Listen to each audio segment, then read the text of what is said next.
এই সময় বাজারে প্রচুর প্রচুর সজনের ফুল পাওয়া যায়। আর সজনের ফুলের এরকম যদি একটু বড়া বানিয়ে খাও তাহলে কিন্তু দারুণ মুখরোচক আর টেস্টি।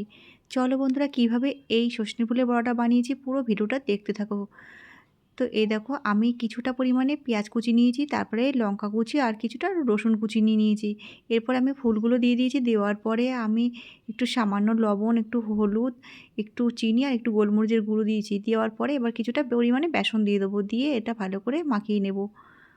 যেহেতু আমি ক্যামেরাটা এক হাত দিয়ে ধরে রেখেছি সেই জন্য একটু অসুবিধা হচ্ছে, তোমাদেরকে খুব ভালো করে দেখাতে পারছি না, তাহলে তোমরা এইভাবে বানাবে।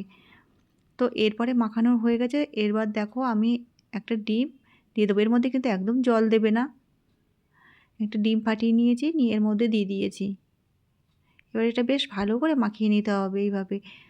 আমি দেখো এক হাত দিয়ে মাখাচ্ছি সেই জন্য গুঁড়ি গুঁড়ি যাচ্ছে। এরপরে আমি কড়াইটা বসিয়ে দিয়েছি, আর খুব নিবন্ধ আছে কিন্তু এই বড়াগুলো ভেজে নিতে হবে।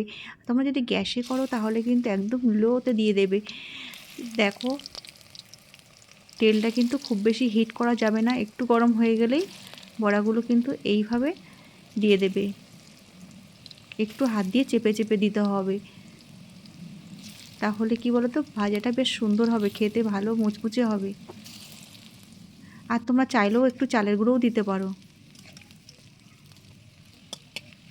তো দেখো,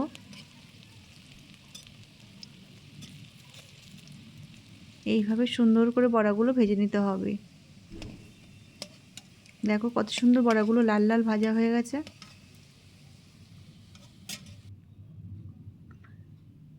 আমি একটা একটা করে তুলছি, তারপরে তোমাদের পুরোটা দেখাবো কেমন হয়েছে বড়াগুলো।